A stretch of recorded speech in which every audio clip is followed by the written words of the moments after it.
ফিরে এলাম বিরতির পর। এবার আমরা যেদিকে চোখ রাখবো, জাপানের পর এবার ভারতীয় শেয়ার বাজারে ধস। আজ সোমবার মার্কেট খোলার সঙ্গে সঙ্গে একেবারে বড় সড়ো ধস কিন্তু শেয়ার মার্কেটে। এখনো পর্যন্ত একেবারে রিয়েল টাইম আপডেট আপনাদের জানাচ্ছি, এখনো পর্যন্ত প্রায় 2500 পয়েন্ট নিচে নেমেছে সেন্সেক্স, অর্থাৎ প্রায় 3%, 3.20% নিচে নেমেছে সেন্সেক্স। অর্থাৎ বুঝতেই পারছেন সেই বড় সড়ো ধস একেবারে সোমবার মার্কেট খোলার সঙ্গে সঙ্গে কিন্তু সেই বড় সড়ো ধস দেখা যাচ্ছে। এবং জাপানে ভরাডুবির পর এবার সেই ভারতীয় শেয়ার বাজারেও সেই একই রকমের ছন্দপতন আমরা জানবো। আমাদের সঙ্গে রয়েছেন আমাদের এক্সিকিউটিভ এডিটর নীল বণিক। নীল, ঠিক কি জানাচ্ছে, কি কারণে এই ধস বা কবে নাগাদ রিকভারি হতে পারে? দুশ্চিন্তায় রয়েছে সমস্ত বিনিয়োগকারীরা।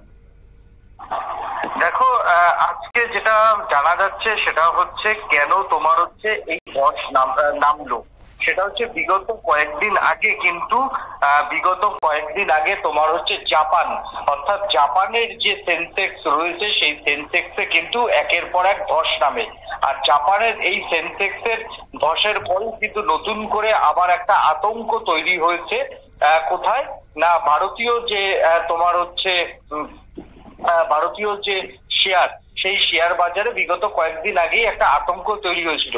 সেই আতঙ্ক একেবারেই দেখলাম আজকে সত্যি হলো। একেবারে সকালবেলা থেকেই যখনই তোমার হচ্ছে শেয়ার বাজারে ধস নামলো, শেয়ার বাজারে শুরুতেই ধস, এবং সেই ধস 2000 পয়েন্ট পর্যন্ত সকালবেলাতেই পৌঁছে গেছে। আর 2000 পর্যন্ত যখন পৌঁছে গেছে তখন বোঝা যাচ্ছে যে ধসের যে কবল, অর্থাৎ জাপানের যে ধস, সেই ধসের কবল থেকে কিন্তু ভারতীয় শেয়ার বাজার কিন্তু রক্ষা পেল না। এবং যত সময় যাচ্ছে মনে করা হচ্ছে এই যে ধস সেটা সাস্টেন করতে পারে। তার কারণ হচ্ছে, অনেকগুলো কারণ হচ্ছে। মধ্যপ্রাচ্যে এই মুহূর্তে যুদ্ধের হুঙ্কার চলছে। ইসরায়েল সহ মধ্যপ্রাচ্যে যে পণ্যবাহী যে জাহাজ, সেই পণ্যবাহী জাহাজ কিন্তু আগের মতো ফ্রিলি যাতায়াত করতে পারবে না। অর্থাৎ আন্তর্জাতিক যে বাণিজ্যের নিয়ম আছে, সেই আন্তর্জাতিক বাণিজ্যের নিয়ম অনুযায়ী যুদ্ধক্ষেত্রের সময়তে যেভাবে জাহাজগুলো মুভ করতে হয় সেই সময়তেই মুভ করতে হবে, সবসময় মুভ করতে পারবে না। এতে পণ্য যে পরিষেবা, সেই পণ্য পরিষেবার কিন্তু মূল্য অনেক বেশি দিতে হবে কিন্তু ভারতীয় শিল্পপতিদের এবং বিদেশের শিল্পপতিদের। এই জায়গা থেকে একটা বিশ্ব অর্থনৈতিক বাজারে ধস নামবে। অন্যদিকে ধস নামবে কিসের জন্য? অন্যদিকে ধস নামবে হচ্ছে তোমার অবশ্যই মার্কিন যুক্তরাষ্ট্রের ইতিমধ্যে ভোট চলছে, সেইখানেও একটা শেয়ার মার্কেটে অস্থিরতা রয়েছে। এবং মধ্যপ্রাচ্যের লেবানন এবং যদি ইসরায়েল এবং সেই সঙ্গে ইরানের যুদ্ধ হয়, এই যুদ্ধটা কিন্তু ইউরোপের বিভিন্ন কান্ট্রিতে ছড়িয়ে যেতে পারে। সেই ক্ষেত্রে বিশ্ব অর্থনীতির বাজারে একটা টালমাটাল পরিস্থিতি দেখা দেবে।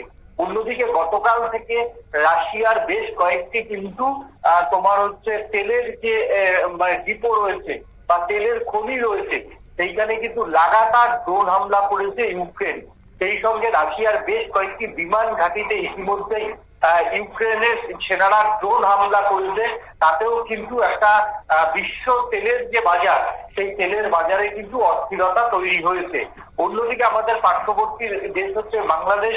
সেই বাংলাদেশের যে অচল অবস্থা তৈরি হয়েছে, সেই বাংলাদেশে যে ভারতীয় কোম্পানিগুলি বিজনেস করে, আর এই অচল অবস্থার ফলে তাদের শেয়ার বাজারে যে ধস নামবে সে কথা বলার অপেক্ষা রাখে না।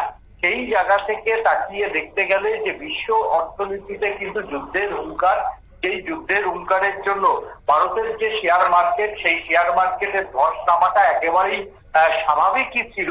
তবে এতটা ধস নামবে একবারে সেটা কেউ বুঝতে পারেনি। সবাই ভেবেছিল অন্তত 200-300 পয়েন্ট করে পড়তে গিয়ে বাজার একটা জায়গায় স্টেবল থাকবে।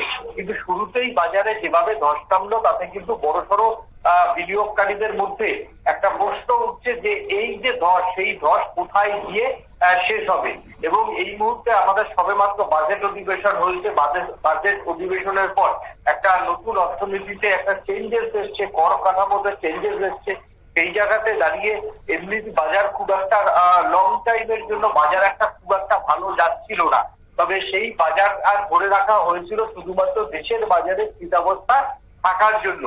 কিন্তু যেহেতু দেখা যাচ্ছে যে বিশ্ব বাজারে একেবারে মধ্যপ্রাচ্যে যুদ্ধের পরিস্থিতি, অন্যদিকে একটা থার্ড ওয়ার্ল্ড ওয়ারের একটা সম্ভাবনা প্রত্যেকদিন আহুতাস, অন্যদিকে হুতি যে জঙ্গি গোষ্ঠী তাদের একটা বাধা বিশ্ব বাণিজ্যে, অন্যদিকে বাংলাদেশের অচল অবস্থা পরিস্থিতি, আফ্রিকার সোমালিয়া থেকে আরম্ভ করে ল্যাটিন আমেরিকার ভেনেজুয়েলা সব জায়গাতেই কিন্তু বিশ্ব বাজারে সব জায়গাতেই একটা অচল অবস্থা রয়েছে, অন্যদিকে মায়ানমারের অচল অবস্থা রয়েছে।